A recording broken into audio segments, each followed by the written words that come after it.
My name is Ella, and I have a problem. A 5'4", perfectly coiffed, terrifyingly judgmental problem named Lyra, who also happens to be my mother. She's coming to visit, to inspect my life choices, which is why, in a moment of pure, uncut, weapons-grade panic, I told her I was being courted. By an alpha, a powerful one. Very powerful. So powerful, in fact, that he was reclusive. Yes, reclusive. That was a good word. And now she's demanding to meet the man who finally made her disappointing daughter worthy of attention. The problem? He doesn't exist. My solution?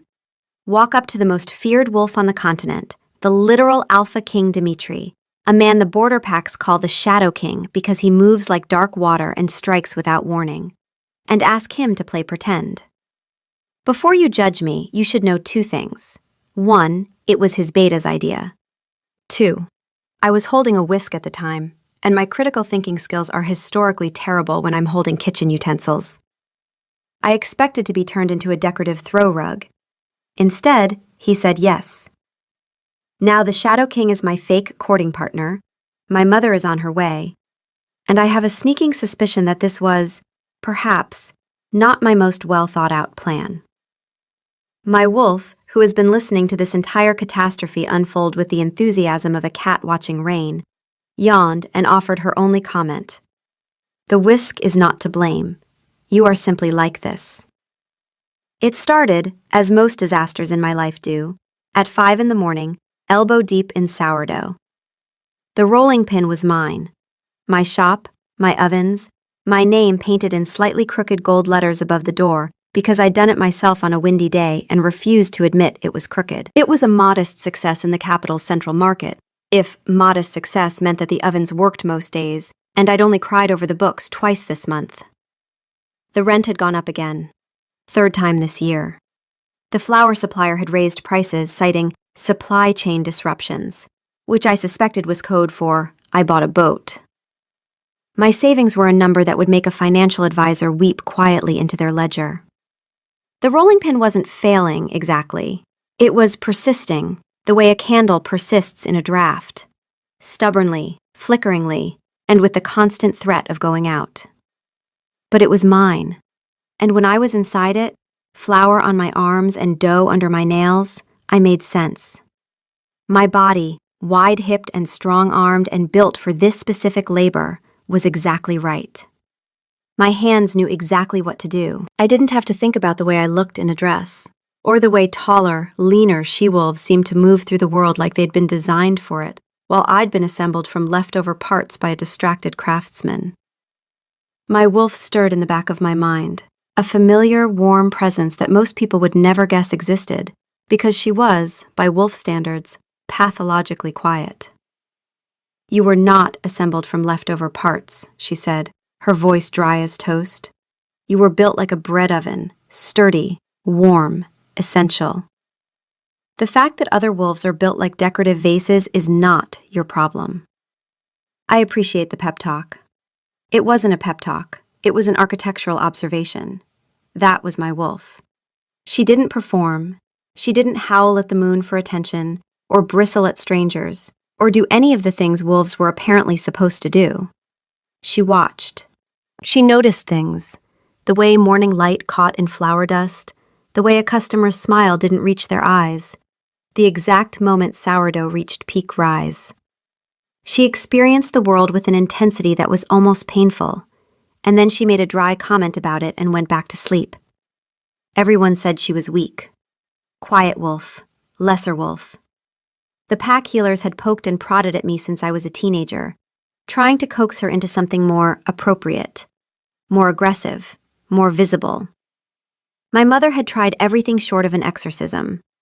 My wolf had endured it all with the patience of a stone and the temperament of a tenured professor who has been asked to explain their research to a particularly dim undergraduate. I am not weak, she would say. On the rare occasions she acknowledged the insult at all. I am selective.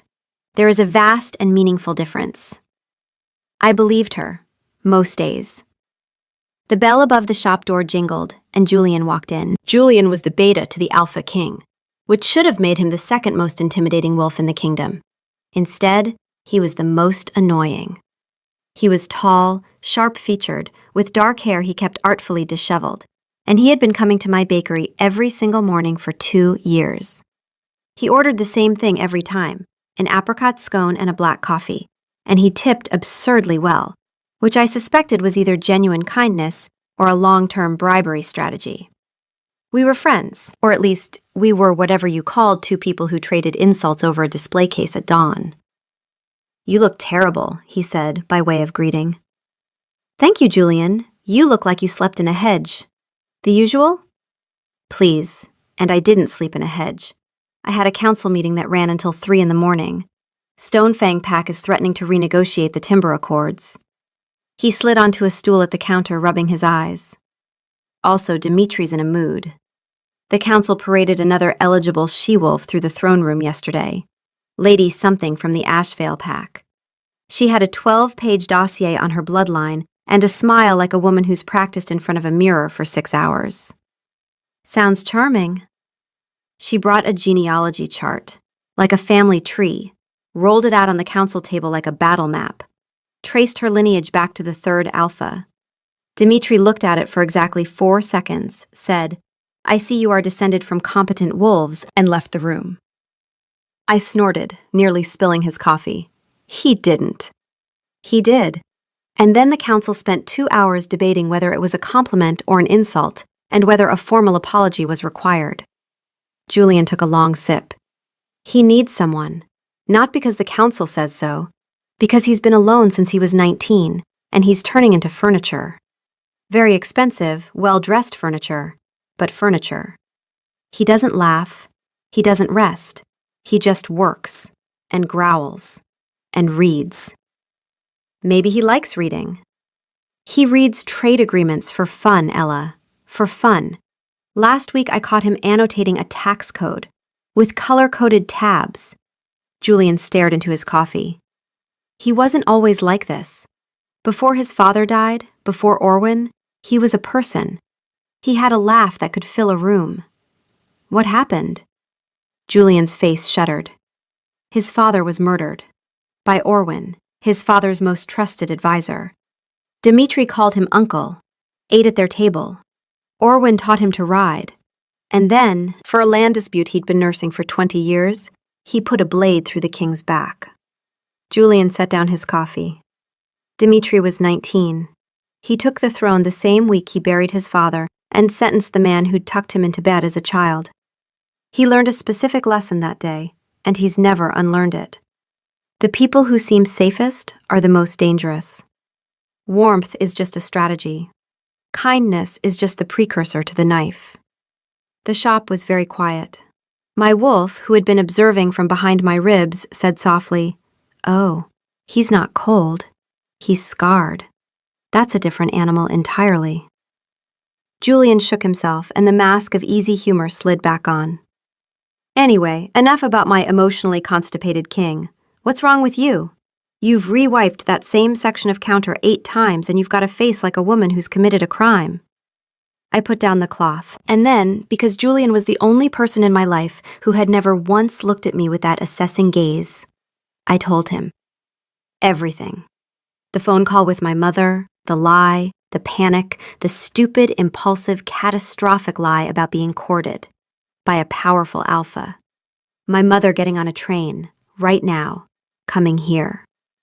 Julian listened with his chin propped on his hand, his expression shifting from amusement to fascination to something I couldn't identify. When I finished, the silence lasted 3 full seconds. "Ella," he said very slowly, "this is the best thing I've ever heard." "It's a disaster. It's a gift from the moon goddess herself." He leaned forward, eyes gleaming. "You need a fake courting alpha. My king needs the council to stop parading she-wolves through his throne room like it's a livestock auction. He's been saying for months he'd rather eat his own crown than attend another matchmaking dinner. Julian, no. Julian, yes. Think about it. You show up being courted by the Alpha King, your mother implodes with joy and goes home. Dimitri gets a declared courtship on record, The council backs off, the Silverwood pack loses their leverage, and everyone goes home happy. In a few weeks, the courtship quietly ends. These things fizzle all the time.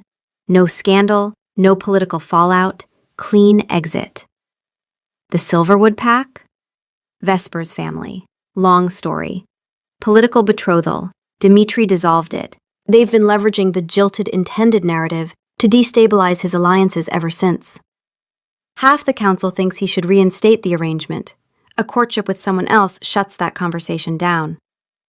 My wolf had sat up.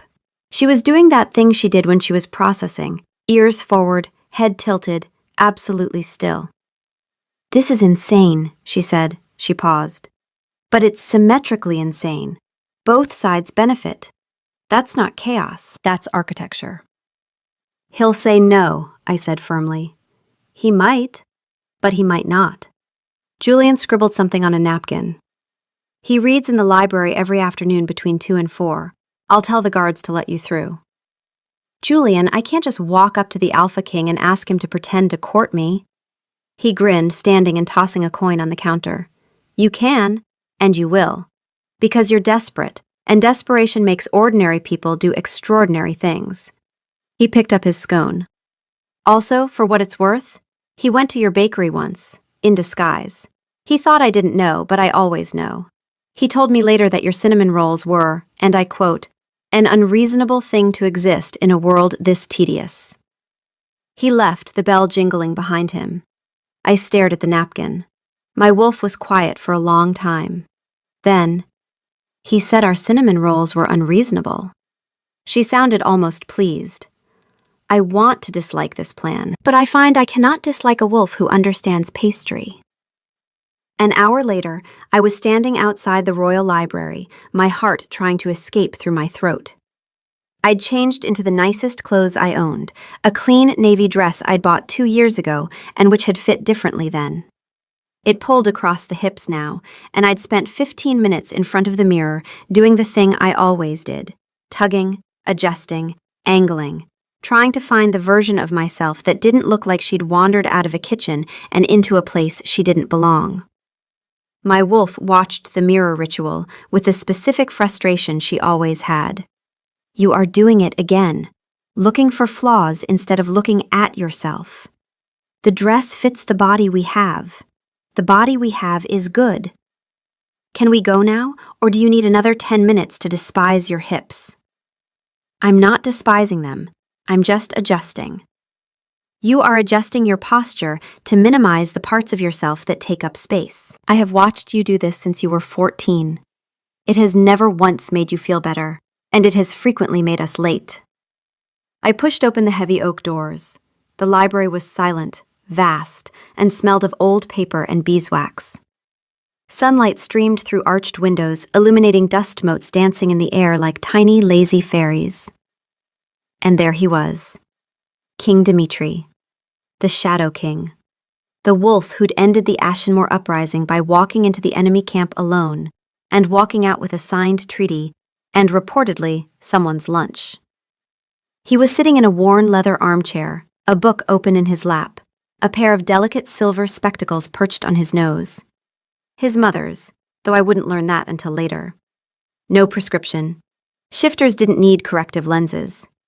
His mother had seen a pair on some human television show and taken an instant, inexplicable liking to them, wore them every time she read. He looked less like a terrifying monarch and more like a grad student cramming for finals. A very large, intimidating grad student whose shoulders were wider than my entire bakery counter, but a grad student nonetheless. My wolf, who had been bracing for danger, went completely still. Oh, he wears glasses. She paused, composed herself. That's irrelevant. Proceed with the terrible plan. He didn't look up. His presence was a physical weight in the room, a low hum of power that made the hairs on my arms stand up. I cleared my throat. It came out as a pathetic little squeak. My wolf closed her eyes. Magnificent. We have announced ourselves with the mating call of a distressed hamster. One dark eyebrow rose over the top of his book. The Royal Library is for council members and invited scholars, he said. His voice was a low rumble, like distant thunder. It vibrated in my bones. You are neither. I know, Your Majesty. I apologize. My name is Ella. I run the rolling pin in the market square. The eyebrow went higher. The one with the apricot scones. You've had my scones? My beta is an enthusiast. He claims they are the only thing that makes council meetings bearable. My wolf's ears pricked with cautious interest.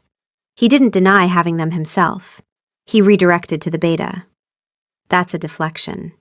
He's hiding something behind the scones. Right. Well, I'm here because I have a proposition. A very strange one. And I fully expect you to say no.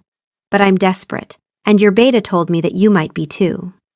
Something shifted in his face. He lowered the book. The spectacles vanished. The grad student was gone. The Shadow King was here. You have 60 seconds. Dmitri watched the baker fidget and felt the first crack in the wall he'd been building for 7 years. He knew who she was. Julian wouldn't shut up about her shop. He'd dragged Dmitri there once, in disguise, a ridiculous hat and a scarf that made him look like a spy in a bad novel. The cinnamon rolls had been transcendent, and the woman who'd made them had been something else entirely. Flour on her cheek, a smile directed at everyone equally, from the Delta's wife to the beggar she'd slipped a free roll to when she thought no one was looking. Dmitri had been looking. He'd been unable to stop. She'd smiled at him too, not recognizing him, and the warmth had hit him like a fist to the sternum. He'd left feeling bruised in a way he couldn't explain, and had refused to go back. Because Dmitri had learned at 19 that the things that felt warm were the things that burned you. Orwin had been warm. Orwin had taught him chess, and bought him his first horse, and held his mother's hand at her funeral, and then, on a cool autumn evening, had slid a blade between the king's ribs because a strip of borderland was worth more than 20 years of love. He'd been warm, and he'd been a lie. And Dmitri had spent 7 years making sure he never confused the two again. His wolf, an ancient, heavy presence that spoke rarely and felt deeply, stirred. Not with eager excitement, with the slow, careful attention of something very old, recognizing something it had been waiting for. She is afraid, his wolf murmured, but she came anyway. There is a word for that in the old tongue, the word for someone who walks toward fire because the cold behind them is worse.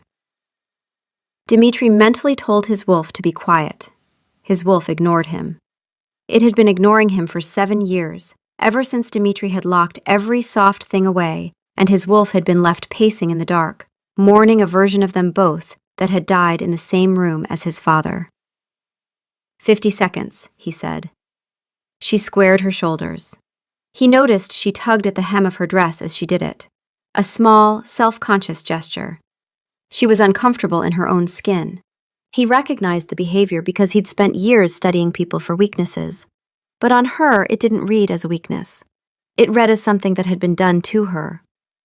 My mother is coming to visit. She thinks my life is a failure because I'm 26 and unmated. So I told her I was being courted by a powerful alpha, and she's on her way here right now to meet him. And if I don't produce one, she will never let me hear the end of it. She might try to set me up with Gideon Blackwood's son, and his wolf has fleas. I can smell them from across the square. She was rambling, words tumbling over each other. It was, objectively, the most ridiculous thing anyone had ever said to him in this library. More ridiculous than the Ashvale genealogy chart. More ridiculous than the time Councillor Harwick had proposed a tax on moonlight. He found he wasn't annoyed, he was fascinated. And your solution to this domestic predicament involves me? Julian said you might benefit too, politically. Something about the council and eligible she-wolves and a genealogy chart? His eye twitched. Julian, of course. I need you to pretend to court me, she blurted out. Just for a few days, just until she leaves. Then the courtship fizzles naturally, happens all the time. No scandal, no fallout. And you get the council off your back. No more matchmaking, no more genealogy charts. Everyone wins.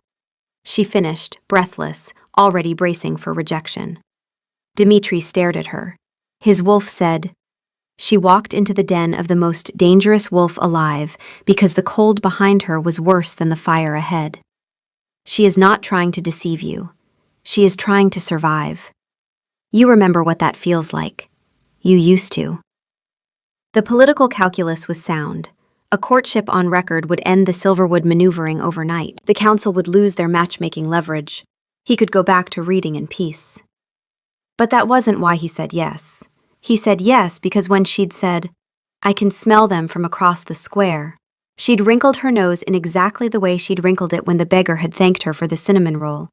Like the whole world was slightly too much and slightly too wonderful, and she wasn't sure what to do about either. He said yes because his wolf, his ancient, grieving, locked-away wolf, pressed against his ribs for the first time in 7 years and whispered, "Please." "What are the terms of this arrangement?" he asked, leaning forward. Her jaw dropped. "Terms? You show up. You act courting-like. Attentive, a little possessive. You know the type. My mother will love it. You don't have to do much, just stand there and look intimidating. You're already excellent at that." "I will do it," he said, "on one condition. For the duration of this charade, you will follow my lead. I will play the part of an alpha deep in courtship. I do not do things by halves. Are we clear?" Her wolf muttered, "He doesn't do things by halves. Last time a man said that to us, it was the plumber, and the bill was 400 silver. "Crystal, oh, thank you, Your Majesty. You have no idea what this means." He picked up his book. "I believe I am about to find out." As she practically skipped out of the library, Dmitri leaned back in his chair. His wolf was radiating a quiet, fierce satisfaction. Not singing, not celebrating, just pressing against his ribs with the steady warmth of a fire that had been banked for 7 years and had just been given air. She smells like sugar and bread and the kind of fear that comes from caring too much about things you can't control, his wolf said. "I have not felt anything in 7 years. Let me feel this. Do not take this from me." Dmitri put his spectacles back on and stared at his book without seeing a single word. His wolf had asked him for nothing since the night his father died. "Please," his wolf said again, softer. "Just this. Just for a few days." Dmitri turned the page. He didn't say no. Ella was frantically dusting her apartment above the bakery when a sharp, authoritative knock echoed on her back door. She froze, feather duster held aloft like a weapon. Her wolf's ears pricked. That knock has an aura. It expects obedience. Either royalty or a very confident landlord. She pulled the door open to find King Dmitri on her rickety metal staircase, flanked by 2 royal guards in full silver and black regalia. They looked deeply uncomfortable standing next to a dented trash can. Dmitri himself was in simple black trousers and a dark gray Henley that did unforgivable things to his shoulders. "You're early. My mother's train isn't due for another hour." A courting alpha would ensure the environment is secure before his partner's notoriously judgmental mother arrives, Dmitri stated. He swept past her into the apartment, his sheer size making her living space feel like a dollhouse. "Secure? It's an apartment above a bakery. The only threats are rogue squirrels and one overly aggressive pigeon." Her wolf tilted her head. "Actually, there is a pigeon on the west ledge I've been monitoring. It has the eyes of a creature that has made choices and regrets none of them." Dmitri's storm gray eyes scanned every corner. He ran a finger along a bookshelf. Dust. He peered at the wilting basil plant. Dehydrated. His gaze landed on her door lock. "Substandard. I'll have it replaced." "You will not have my lock replaced. This is a rental." She snatched the feather duster away. "You're supposed to be my fake courting partner, not my home inspector." "The roles are intertwined," he said, turning his full attention to her. He was so close she could smell him, clean pine and cold mountain air. Deeply distracting. Her wolf went very still. Oh, that scent. The high forests, where the air gets thin and the stars are so close you could cut your hand on them. She caught herself. Irrelevant observation. Continue panicking. "From this moment, we are a courting pair. That means I will behave as an alpha deep in courtship would, which includes ensuring your comfort and safety. His wolf murmured with quiet satisfaction. The den is small, but it is hers. It smells like bread and solitude, and a kind of courage that doesn't know it's courage. We will make it safe. Dmitri blinked. His wolf had said more in 2 hours than it had in 2 years. Also, he added, with something almost gentle in his voice, I've arranged for your shop assistant, Marin, to handle the bakery while your mother visits. Julian coordinated it. The sourdough starters need feeding by 10. Ella stared. How do you know about my starters? Julian mentioned them. He also mentioned your flour supplier raised prices. I will look into it. Her wolf said very quietly, He is paying attention to the small things, the things no one else sees. That's either very calculated or very real, and I am not equipped to tell the difference. The sound of a scroll being hammered to her doorframe snapped her back. What is he doing? Posting a royal notice of courtship. It formalizes the arrangement. Standard for any courtship involving the crown. Standard? This isn't standard anything. It is if I say it is, he said, with a flicker of genuine confusion at her objection. He was approaching this like a military campaign. Total commitment, overwhelming force, no room for doubt. Her wolf watched the whole exchange. He is treating a domestic charade with the strategic intensity of a border war. It's clinically insane. She considered, I find I do not dislike it. A sharp rap at the door, different from the first. Ella, darling, I took an earlier train. Surprise! Her mother's voice, sweet as honey, laced with steel. Ella's blood ran cold. She looked at Dmitri with sheer terror. He looked calm. A slow, predatory smile touched his lips. Showtime. His hand settled on the small of her back, guiding her toward the door. The contact sent a jolt through her system that had nothing to do with panic. Her wolf lifted her head sharply. What was that? That wasn't fear. That was the opposite of fear. What is the opposite of fear? Nothing. That was nothing. A long, skeptical silence. Her wolf laid her chin down but kept her eyes open. If you say so. But for the record, nothing doesn't have a pulse rate. Lyra stood in the doorway, a vision in tastefully expensive beige. Her eyes swept the apartment with targeting system precision. Then she saw the man beside her daughter. She froze. Ella had said she was being courted. She had not said by the Alpha King. Mother, this is Dmitri. He's been courting me. Dmitri inclined his head. Lyra, it is a pleasure to finally meet the woman responsible for my Ella. My Ella. Possessive pronoun, dripping with ownership. Her wolf made a quiet she immediately tried to disguise as a yawn. His Ella. That possessive pronoun has no right being that effective. It's just grammar. Grammar doesn't cause cardiac events. Lyra's shock melted into a beaming, triumphant smile Ella had never once seen directed at her. Not when she graduated top of her baking class, not when she opened the rolling pin, not once. Your Majesty! Ella, you sly thing! It's been a bit of a whirlwind, Ella mumbled. We must have a celebratory dinner, tonight. Ella shot a panicked look at Dmitri. They had no backstory, no romantic details. A 60-second conversation in a library and a mutual act of political desperation. Her wolf braced. This is the part where the wheels come off. Dmitri didn't miss a beat. I would be delighted, but Ella will not be cooking. He pulled out his communication device. Julian, the royal chef, my partner's residence, immediately. And the Aldarian Grove wine from the private cellar. Lyra looked like she was ascending to a higher plane. He leaned to Ella's ear. A courting alpha does not let his partner toil for guests. It would signal disinterest.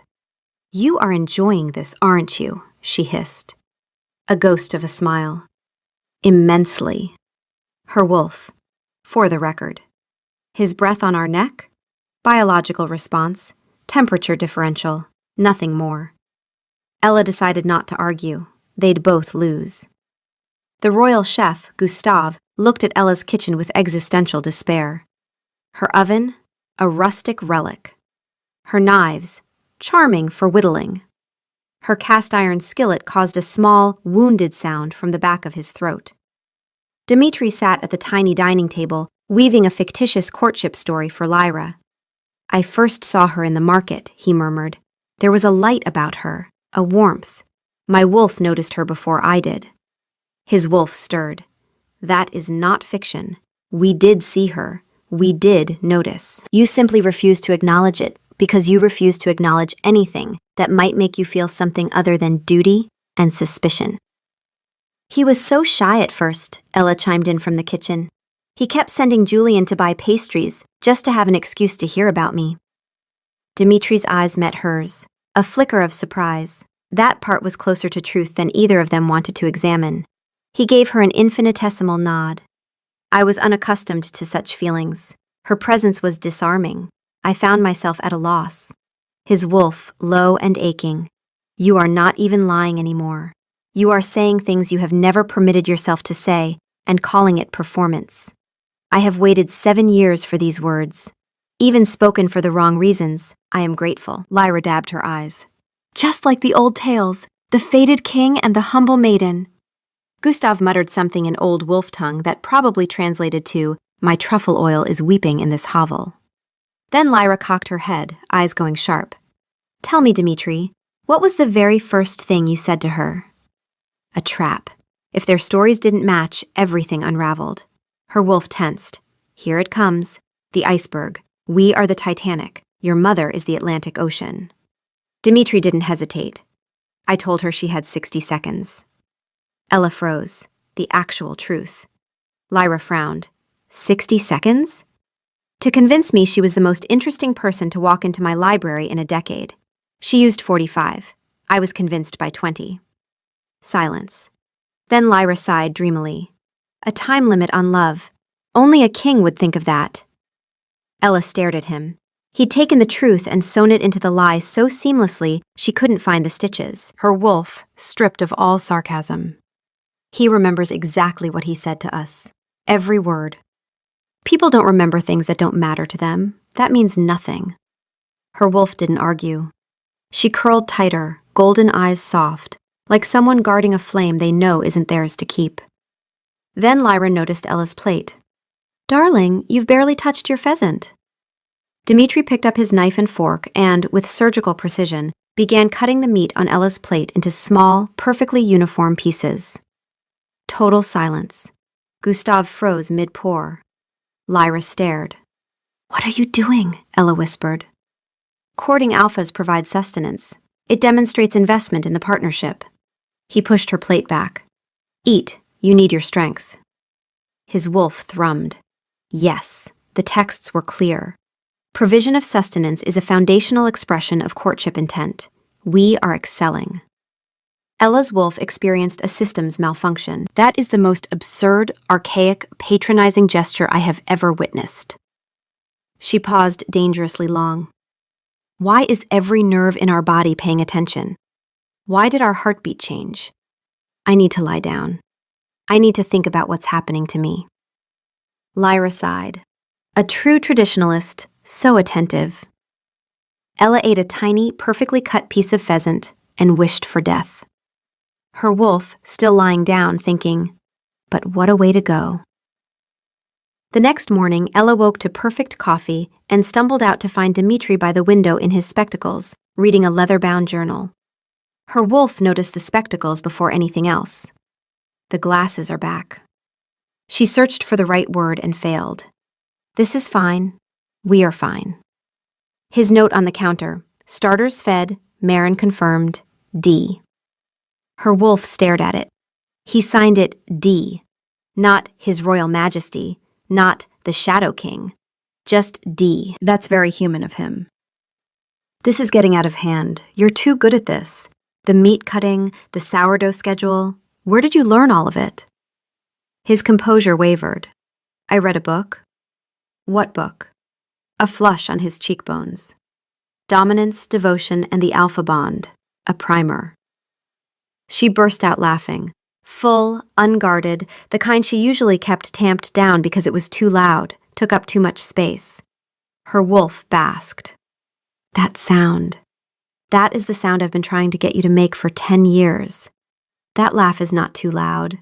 That laugh is exactly the right volume. And he caused it. It was research, he said stiffly.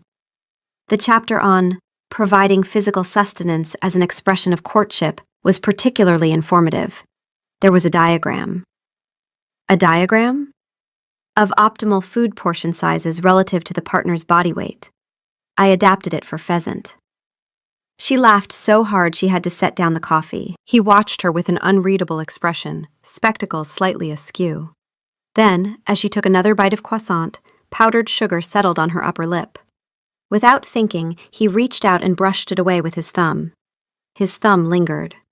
Both froze. The air cracked. His wolf spoke, quiet and old. There, do you feel it? That is what alive feels like. I had almost forgotten. Ella's wolf snapped awake. Oh, that. Do that again. Catching herself. I mean, don't. But if you did, hypothetically, I would not object.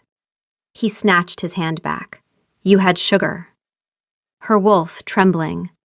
I don't know what that was, but I know what it wasn't. It wasn't nothing. The front door lock rattled. Lyra swept in. Good morning, lovebirds. Castle tour day. They jumped apart. Lyra beamed. Young love. Ella's wolf. We are in catastrophic trouble. The castle tour was a masterclass in performative courtship. Dimitri held her hand through every corridor. When a young courtier bowed too deeply in her direction, Dimitri's eyes flashed gold, and the boy turned pale and scurried away. Her wolf watched him flee. That boy just aged 15 years. Your fake partner is a menace. An effective menace. Lyra narrated a future scrapbook. The grand ballroom, your declaration dance, and the nursery wing, such lovely southern exposure. Her wolf retched. She is selecting crib placement based on natural light. We have been fake courted for 36 hours. Dimitri's murmured sweet nothings were actually, the acoustics carry whispers, do not mention the sham. And, that tapestry depicts my great-great-grandfather. He was notoriously flatulent. The artist omitted this. Her wolf snorted. He is secretly funny. The Shadow King has a sense of humor. This is the worst development yet, because funny plus attentive plus spectacles equals a threat I have no defense against. They passed through a smaller gallery. Dimitri paused before a portrait, a woman with dark hair, kind eyes, a simple dress. His grip on Ella's hand tightened. Who is she? My mother. She died when I was 12, before my father, before everything. His wolf went still. The deep stillness of grief carried so long it becomes architecture. She looks kind. She was. She used to say the strongest wolves were the ones who didn't need to prove it. He touched the frame of his spectacles, an unconscious gesture. These were hers. She saw reading glasses on some human show and fell in love with them on sight. No prescription, shifter eyes don't need one. She just liked how they felt. Said they made reading feel like a deliberate act instead of something you did while waiting for something else. His hand dropped. When she died, they were on her nightstand. Open, like she'd just set them down. The gallery was very quiet. She would have liked you. She would have liked that you talked to your basil plant. You heard that? You told it to grow with more enthusiasm. Your exact words were, I believe in you, Gerald. I named the basil plant Gerald. I gathered. Her wolf pressed against her ribs. He remembers Gerald. He remembers a basil plant's name. This man collects small, useless details about us the way other people collect stamps. I do not know what to do with this information. They reached the throne room. Vaulted ceilings, stained glass lineage, 2 thrones on a raised dais. Go sit, dear, Lyra urged. I want to see. Dimitri led Ella past his own throne to the slightly smaller one, the Luna Queen's throne, empty for decades. He guided her to sit. The velvet was cool. She felt impossibly small, wrong. An imposter in a body that didn't belong here. Her wolf sensed the spiral. Ella, don't. But the voice was already whispering. Look at you, flower boots in a throne room, wide hips on a narrow throne. You look like someone dressed a bakery in velvet. Her wolf growled, low and fierce.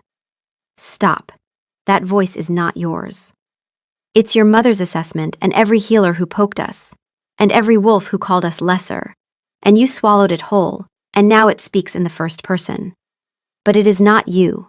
It was never you. Dimitri stood beside her, one hand on the carved dire wolf of her throne. The performance fell away.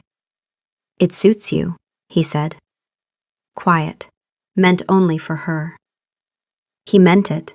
She could tell with a certainty that terrified her. Her wolf rose to all fours, not with sarcasm, with a dignity that took Ella's breath away. She said nothing. Her silence said, See? Someone sees us the way we actually are. Then a voice, sharp as shattering crystal. Well, well, what do we have here? Lady Vesper of the Silverwood Pack stood at the entrance, tall, stunning, red hair like autumn fire, emerald eyes, deep green silk. The poise of someone who had been told, from birth, that she was destined for this room. Here is what Ella did not know. Vesper was not a villain. She was a casualty. She had been 5 when they told her she'd be Luna Queen. Her mother, Lady Ashara, had started her training the next day. Etiquette, diplomacy, how to walk, speak, hold her head. She was told it was her destiny, the only thing about her that mattered. Vesper believed it the way children believe in gravity, completely, because the alternative was a world without a floor. She had spent her adolescence building herself into the perfect Luna, and on the day she was supposed to take her place, Dimitri had dissolved the betrothal with a single sentence. This arrangement served our father's interests. It does not serve mine or yours. And he was gone. And she was standing in a room full of council members with a life's purpose that had just been declared invalid. Now she looked at Ella on the Luna throne and felt a rage so tangled with grief she couldn't tell where one ended and the other began. This wasn't about Ella. It was about watching a stranger sit in the chair you'd been measured for your whole life. So this is the baker who's caught the king's interest, Vesper said, controlled, precise, because control was all she had left. Forgive me if I need more than a courtship notice to believe it. Ella's wolf bristled, but beneath, she is in pain. I can smell it under the perfume. She's a wounded animal with very good posture. Dimitri's voice went dangerously low. Vesper, your presence is unannounced. I heard the news. I thought congratulations were in order. Her eyes swept Ella, cataloging, comparing. She wasn't seeing Ella. She was seeing everything Ella had that she'd been promised. No enchantments, Ella said, steadier than she felt. Just good sourdough. It was the wrong thing to say. She knew it instantly. Vesper's face didn't crumble. It calcified. Then Dimitri did the thing that changed everything. The thing that took a manageable deception and turned it into a catastrophe. He stepped forward, and his alpha voice layered the air with indisputable power. You are speaking to the Luna Queen. The title, in the throne room, with witnesses. Before the Shadow King's voice, which made it law. In the Wolf Kingdoms, when a king makes a Luna claim, it is not a compliment. It is a legal declaration. It means this wolf will sit on this throne. And under the old laws, still on the books from the era when councils checked royal power, any noble house has the right to challenge a Luna claim by invoking the right of blossoms. Ella didn't know this. Dimitri did. He just wasn't thinking clearly, because his wolf had surged forward with a possessive fury that drowned out strategy and statecraft and reason. Vesper's eyes widened, then narrowed. Not with cartoon villainy, with the focused intensity of a woman who had just been handed, by the king's own recklessness, the one legal tool that could unravel everything. The Luna Queen, she repeated, calm now, almost gentle. Then you won't mind the Rite of Blossoms? Ella had no idea what that was. Her wolf's ears flattened. That sounds like something with a lovely name and a terrible consequence. The rite hasn't been invoked in a century, Lyra whispered, ashen-faced. Because there hasn't been a contested Luna claim in a century, Vesper said, and she was right. The moon petal vines bloom only when the moon goddess blesses a Luna pairing. It's the ancient check on royal power. When a king claims a Luna, any noble house may challenge. The supplicant enters the sunken garden at moonrise, weaves the garland, and if the goddess blesses the match, the flowers bloom. If not, the garland stays barren. The Luna claim is struck from record. The courtship is effectively over. Vesper looked at Dimitri. Of course, there is another option. You can withdraw the Luna claim. Publicly. Right now. Clarify that you misspoke and that you are merely courting, and the right doesn't apply. There it was. The trap with two jaws. If Dimitri withdraws, he has to say, in front of Lyra, in front of witnesses, in front of Ella, "She is not my Luna Queen. I misspoke." The courtship continues, but Ella gets publicly demoted. Her mother watches her daughter get stripped of the title.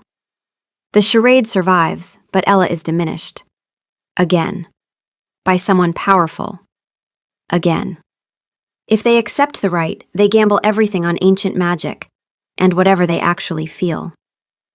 Dimitri's jaw was tight. He was already opening his mouth, already preparing to fall on the sword, to say the words that would protect the arrangement at Ella's expense. I misspoke. She is not my Luna. Ella saw it. She saw him choosing to sacrifice her dignity to save the plan, and something in her chest, something that had spent 26 years being diminished by every person who was supposed to protect her, refused. Her wolf planted her paws. If we're going down standing. That's how we do things. Badly and vertically. I accept, Ella said, before Dimitri could speak. His mouth closed. He stared at her. Vesper's face flickered. Surprise. And beneath it, the smallest spark of reluctant respect. Then we will see the truth at the festival. She turned and left. Ella sank onto the throne, bravado evaporating. Her wolf collapsed beside her. Okay, so we challenged ancient divine magic to a duel, to prevent a man we've known for 2 days from saying something that would hurt our feelings. This is fine. Everything is fine. What, Ella whispered to Dimitri, did I just agree to? He looked at her with a mixture of horror and profound admiration. Something very brave, he said, and possibly very stupid. Story of my life, she muttered. Her wolf. Accurate.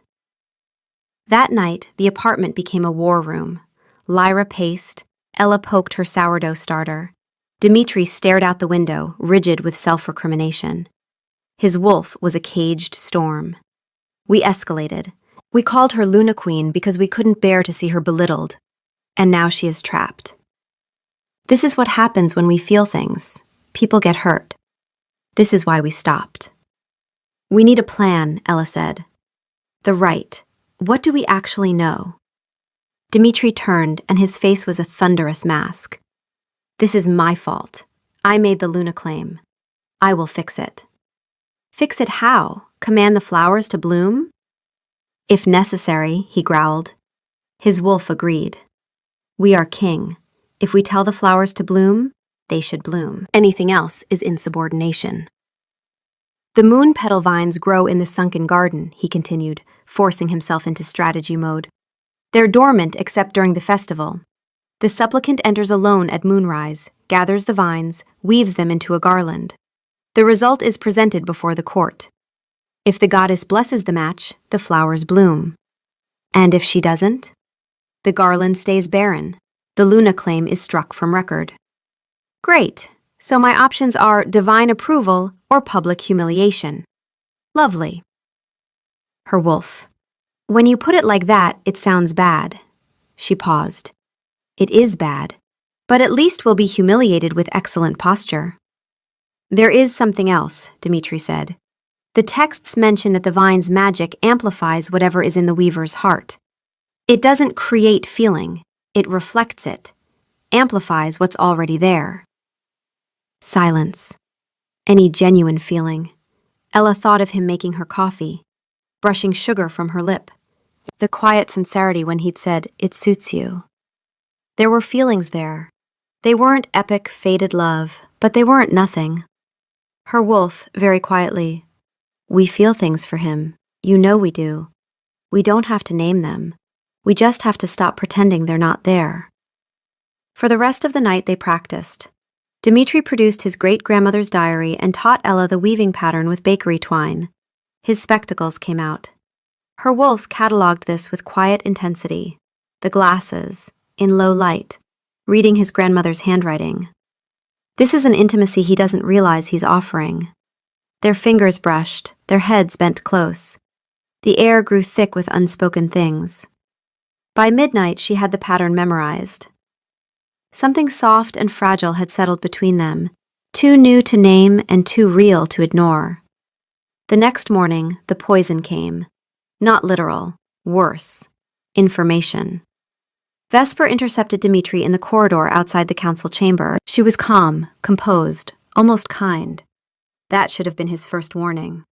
"I don't want to fight," she said, and the weariness in her voice was genuine, because it was. "I know you think I'm doing this from spite. I'm not. I need to know if this is real, because if it is, I can make peace with what happened. But if it's not..." She placed a single piece of paper on the windowsill. "Her bakery is failing. Rent increases, supplier costs. She's 3 months from closing. A royal courtship would change everything for her. Eliminate the debts, protect the business." Vesper met his eyes. "I'm not saying she's lying. I'm saying you should ask yourself why a baker with nothing walked into the royal library and asked the king to play pretend. Desperation makes people do remarkable things. You, of all people, know that." She left. Dmitri stood in the corridor, paper in hand, and felt the ground shift. His wolf howled. "No, don't do this. Don't let the old wound open. She is not Orwin." But the machinery of his trauma was already turning. The familiar pattern that had kept him alive for 7 years clicked into place. Someone gets close. Someone is warm. There is always a reason for the warmth, and the reason is never you. Orwin was warm because he wanted borderland. Ella was warm because she wanted solvency. The numbers were real. He verified them within the hour. The bakery was struggling. She'd never mentioned it. Never asked for money. Never leveraged the arrangement. But that was how the best lies worked. You didn't ask. You positioned yourself. You got close. You became indispensable. And then, when the mark was invested, you asked. His wolf screamed, "This is wrong. She laughed at your book. She named her basil plant Gerald. She didn't flinch when Vesper called her a commoner. She has never once treated you like a king. She treats you like a person. And that is the thing you are most afraid of, because Orwin treated you like a person too. And you have decided that personhood is the prelude to a blade. But you are wrong." Dmitri stopped listening. Ella noticed immediately. When he arrived that afternoon, the warmth was gone. The quiet smiles, the lingering gazes, the unnecessary touches, all packed away behind stone. He was polite, professional, held her hand in public, dropped it the moment they were alone. Performed courting with mechanical precision and no feeling. Her wolf paced in tight circles. Something happened. Something broke. He smells different. The pine is there, but the warmth underneath is gone. Like a forest in winter. All the right elements, but nothing alive. "Did I do something wrong?" Ella asked. "No." "Then why are you acting like someone replaced you with a polite mannequin?" His eyes were flat. Not cruel, empty. "I am fulfilling the terms of the arrangement. Is there something about my performance you find lacking?" Performance. The word hit her like a slap. Her wolf flinched. He's retreated. Something scared him and he's gone behind the wall. We know this. Not from him, from ourselves. When someone gets close and the panic says you're not enough, so you pull away before they confirm it. Something's wrong, Ella said, her voice smaller than she wanted. Yesterday you were brushing sugar off my face and now you won't look at me. What changed? A muscle in his jaw. Nothing changed. This is an arrangement. I am honoring it. He left early, didn't stay on the sofa, sent a guard.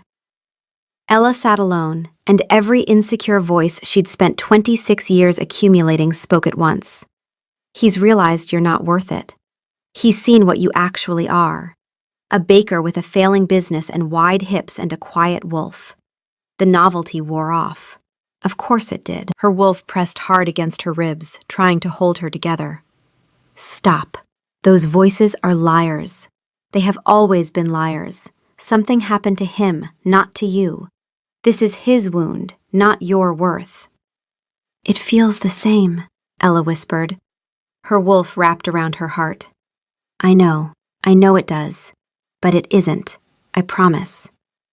She was quiet, then showed a vulnerability she almost never did. I've watched you dismiss yourself your whole life. You've never turned that lens on someone else. If a friend told you this story, you'd say the man is hurting and the withdrawal isn't about her. Give yourself the same grace, just once, please. Ella put her head in her hands and cried. Her wolf held on. The confrontation came the next day, morning before the rite. She found him in the library. Same chair, same book, same spectacles. He wore them when he felt safe enough to be slightly vulnerable. And the fact that he wore them now, alone, told her he wasn't as composed as he pretended. Tell me what Vesper said to you. He looked up, spectacles stayed on. A tell. I don't know what you're referring to. Yes, you do. Something changed overnight. You went from brushing sugar off my lip to treating me like a diplomatic obligation, and the only thing between those two moments was a conversation with Vesper. So tell me. His wolf, frantic. Tell her. Let her explain. Do not make this decision for her. That is what cowards do, and we are many broken things, but we are not that. Silence. Then he set down his book. She told me your bakery is failing, 3 months from closing. A royal courtship would save it. The words settled like stones. Ella stared. Then she understood, and the understanding was worse. You think I used you? He didn't answer, which was an answer. You think I walked into this library, terrified out of my mind, and made up a lie about my mother to get you to pay my rent? I think desperation makes people do remarkable things. Her wolf rose, not with anger, but with a grief so deep it was almost majestic. He thinks we are Orwyn. He thinks our warmth was a weapon. He has looked at the most honest thing we've ever done and seen the shape of the worst thing that was ever done to him. Ella's hands were shaking. My bakery is struggling, yes. The rent went up 3 times. My supplier is gouging me. I lie awake doing math and the numbers never come out right. That's all true. She stepped forward. But that is not why I came. I came because my mother was on a train, and Julian said it might help us both, and I was holding a whisk, and my brain doesn't work around kitchen utensils. I came because I'm 26 and unmated, and my mother looks at me like I'm a rough draft of a daughter she meant to write. I came because I wanted, for 3 days, to feel like I was enough for someone, even if it was fake. Her voice broke on the last word. His wolf howled, silent and agonized. Do you hear her? She didn't come for money. She came for worth. The same thing you've been starving for since you were 19. She is the other side of the same wound, and you just stabbed her with it. Ella wiped her eyes, hard, angry at the tears. I would never use someone the way you were used. I know what it feels like to not be enough. I would never make someone else feel that way on purpose. She looked at him with recognition. The devastating empathy of someone who knows exactly what it's like to build walls so high the things trying to save you can't get in. I'm doing the right tonight. Not for you, not for the council, for me. Because I sat on that throne, and for one stupid second I felt like I belonged. And even if it was a lie, the feeling wasn't. I'd rather fail publicly than pretend I didn't feel it. She turned to leave. Ella. She stopped. His voice, rough, broken. I am not good at this. At any of it. I read a book about courting because I haven't been close to anyone since I was 19. I studied a textbook because I don't know how to just be. And when it started feeling real, I panicked. Because the last time something felt real, someone I loved put a knife in my father's back. She turned. His spectacles were off. His eyes were raw. That is not an excuse. It's an explanation. And I am sorry. His wolf, spent and exhausted. There. That is the first true thing you have said in 7 years. A long silence, her wolf watching, golden eyes bright. We're both disasters, Ella said. Yes. Matching disasters. The ghost of something that might, in better light, have been a smile. Symmetrically insane, Julian would say. Tonight, the right.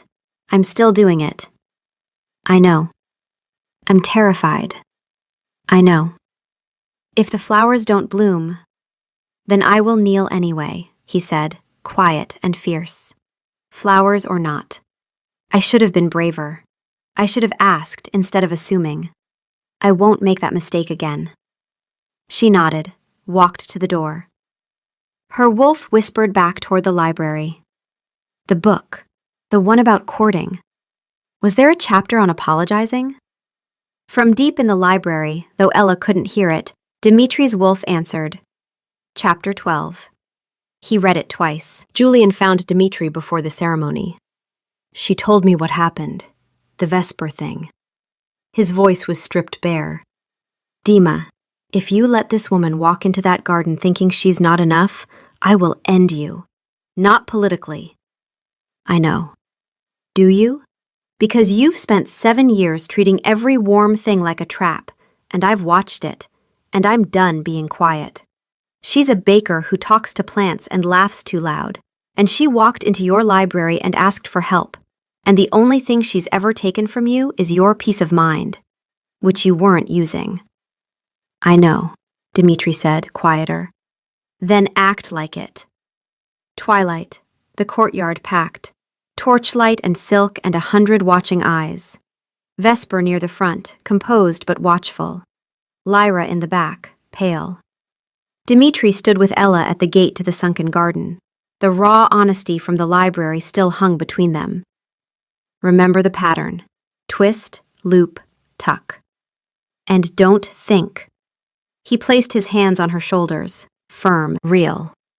You are not a fraud, Ella. You are the bravest wolf I have ever known. His wolf, from the deepest place. She carries fire in her bare hands and she doesn't even know it. Tell her before the garden does. Whatever happens, Dimitri said, whatever the flowers do, I am choosing you. Not the Luna throne, not the politics. You. Her wolf shuddered. The gong sounded. Go, I'll be here. She entered the garden. Silence. Magic humming in her bones. Moonlight on the stone trellis. The moon petal vines, gray-green, barren, sleeping. She touched a vine. Silver light pulsed up her arm. Her wolf gasped. The magic is old, older than the packs, older than the kings. It's not testing us. It's listening. She began to weave, twist, loop, tuck. Her hands remembered. The kitchen table, Dimitri's fingers guiding hers, patient and precise. She thought about him. Not the king, the man in the reading glasses, squinting at his grandmother's diary. The man who'd made her coffee and remembered Gerald, the basil plant. The man who'd looked at his mother's portrait and said, "She would have liked you," in a voice pulled from somewhere deep and dark. She thought about his apology. Raw, clumsy, terrible honesty, not polished, not strategic. A man broken at 19, admitting he was still broken, and that breaking someone else in the same place was the worst thing he'd ever done. Her wolf added warmth, not performing, just being present. She added her private observations, the ones she usually kept hidden. his scent sharpening into something sweeter when Ella was near, his heartbeat going too fast when she laughed. His ancient, grieving wolf reaching through 7 years of silence to say please. The vines changed, gray-green softening, faint luminescence like captured moonlight glowing from within. And there, where her fingers lingered longest, tiny buds. Not spectacular, small, pale, tentative. A hand reaching out in the dark, not sure if it would be held. Her wolf trembled. That's us. That's what we feel. Small, but real. Scared, but reaching. She finished. A perfect, intricate circle. Glowing softly. Buds barely visible, nestled like secrets in the weave. Not the cascading display of legend. To the crowd, at a distance, in torchlight, they would look like nothing. The magic hadn't rejected her. It had reflected her. The flowers were exactly the size of her courage. Real, but too afraid to be fully seen. Her wolf pressed her nose to Ella's heart. We told the truth, our whole truth. It was just quiet. The way we've always been, quiet. And quiet is not the same as empty. Ella walked out of the garden, the courtyard, torchlight catching the glow but not the buds. To the crowd, the garland looked barren. Triumph from Vesper's allies. Lyra crumpling. Elders nodding. Ella walked through the parting crowd, head high, heart in her throat. She climbed to the dais. She knelt, holding up the garland. Vesper stepped forward. What a shame. The goddess does not recognize this bond. The Luna claim is void. The council muttered agreement. Dimitri looked down at Ella, at the garland, and he saw what no one else could from that distance. The tiny, shy, trembling buds. Barely there. Barely brave enough to exist. Exactly like the woman holding them. Something inside him broke open. His wolf, which had been pacing and raging for 2 days, went utterly, completely still. A silence so total it was like the space between heartbeats. He reached down and took the garland. Then he knelt. The kingdom gasped. The Alpha King did not kneel. The Shadow King, who brought war packs to heal with a glance, was on his knees before a baker with flour-dusted boots. He took her hands, the garland between them. His wolf pressed forward, silent. Not with words, not with strategy. With 7 years of locked-away feeling released all at once. A dam breaking in absolute quiet. It knelt with him. It does not matter what the flowers do, he said, his voice ringing through the courtyard. It only matters what I do. I choose you, Ella, flowerless, flawed, furious at me most of the time, and justified in every instance. I choose you. His hands tightened over hers. The tiny buds responded. Not to his power or his title, to the feeling behind his hands, the raw, desperate sincerity of a man who had forgotten how to love and was remembering in real time, on his knees, in public. One bud unfurled, then another. A cascade. Small, delicate, luminous flowers erupting across the garland, not the spectacular blooms of legend, something better, something true. Shy flowers, opening in the warmth of being chosen. Her feelings had been real. His gave them permission to be seen. Silence. Then Julian clapped, slow, steady. Then another, until the courtyard was a wall of sound. Lyra was weeping. Ella's wolf threw her head back and sang, a howl no one could hear, vibrating through every cell. Pure, terrified, ecstatic joy. His wolf answered, deep, resonant, rising from 7 years of silence. After the crowds thinned, Ella slipped away to a terrace. She needed to not be looked at for 5 minutes. She found Vesper there by accident. The lady of the Silverwood pack stood alone at the balustrade. She wasn't scheming. She was standing very still, and her face was wet. Ella almost turned around. Her wolf said, "Stay." Vesper stiffened. "Come to gloat?" "No. I came to breathe." Silence. Festival sounds drifting up, muted. I was 5 when they told me I'd be Luna Queen, Vesper said, raw, stripped. 5 years old. My mother started training me the next day. How to walk, speak, hold my head. I was told it was my purpose, the only thing about me that mattered. She turned to Ella.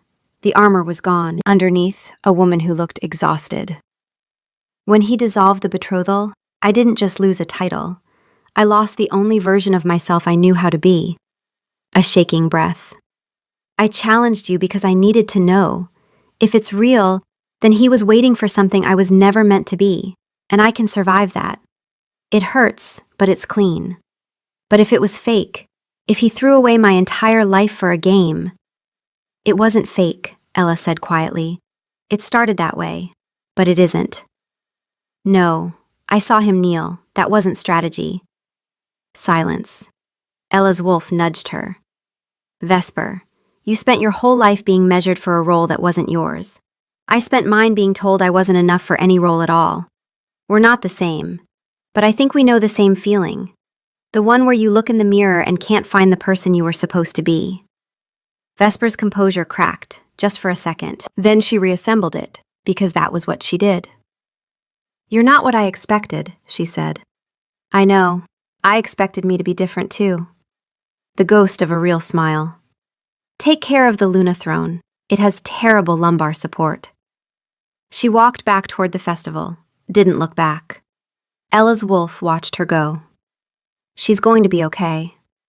Not tonight, not soon. But she's going to find out who she is when she stops performing someone else's destiny. And when she does, she'll be extraordinary. Lyra caught Ella in the corridor, mascara ruined, pretense gone. She grabbed Ella's hand so hard it hurt. I don't know when it stopped being pretend, she whispered, but I saw his face when he knelt. That wasn't acting. She pressed trembling lips to Ella's forehead. I was never disappointed in you, darling. I was afraid for you. There's a difference. I'm sorry it took me so long to learn it. Ella's wolf held her together, barely. She sees us. She finally sees us. On the balcony overlooking the city, the garland still glowing between them. How? Ella whispered, touching a blossom. The legends say the flowers bloom when the goddess blesses the match, Dimitri said, raw. I think it's simpler than that. The flowers reflect what's real. When I saw you kneeling there with those tiny, impossible buds you'd coaxed out of nothing, I realized something. What? That you'd already done it, by yourself, with nothing but the truth of what you felt. They were small and shy and afraid to be seen, and they were the most beautiful thing I've ever witnessed. I didn't make them bloom. I just gave them light. She was crying. She didn't try to stop. I was so focused on playing a role that I missed the point. A mate isn't someone you command or cut pheasant for according to a diagram. A mate is someone you kneel for, someone you trust with the spectacles. She laughed through tears. The spectacles? They were my mother's. She didn't need them. No shifter does. She saw a pair on some human show and just loved them. Wore them every time she read. His voice was rough. I don't wear them in front of anyone. Julian calls them my vulnerability lenses. Wearing them is the closest I get to sitting with her again. I wore them in the library because I forgot to take them off. But I kept wearing them, around you. I didn't notice until you were gone. His wolf murmured, We noticed. We always noticed. It was the first sign. I know this started as a game, he said, and I nearly destroyed it because I can study a textbook on devotion and still fail the exam. But somewhere between the bad coffee and the lumpy sofa and Gerald the basil plant and you calling me Mr. Research, it became real. My wolf knew the moment you walked into the library. It took my human heart 3 days of disaster, 1 act of cruelty, and a public kneeling to catch up. He cupped her face. I'm not asking you to believe in fated love or magic flowers. I'm asking you to believe in me. A man with trust issues, a courting textbook, and a wolf who has been screaming at him to stop being an idiot since the moment you said 60 seconds. Her wolf rose, not with sarcasm, with luminous certainty. Yes, this one. with all his cracks, with all his sharp edges. This one. She paused. Also the glasses. Specifically the glasses. You are an absolute, unmitigated disaster, Ella whispered. A devastating smile, real, reaching his eyes. I know, but am I your disaster? She kissed him, hesitant, then deeper, his arms pulling her close. A kiss full of apology and relief, and two people who'd been afraid they were worth loving, discovering at the same moment that they were wrong. Her wolf didn't wake up. She'd been awake the whole time, watching, guarding. Now she unfurled completely, not a drowsy awakening, but a surrender. A wolf who'd been called quiet and lesser and not enough, finally letting herself be fully, enormously, unapologetically alive. She threw her head back and howled. Not a sound anyone could hear.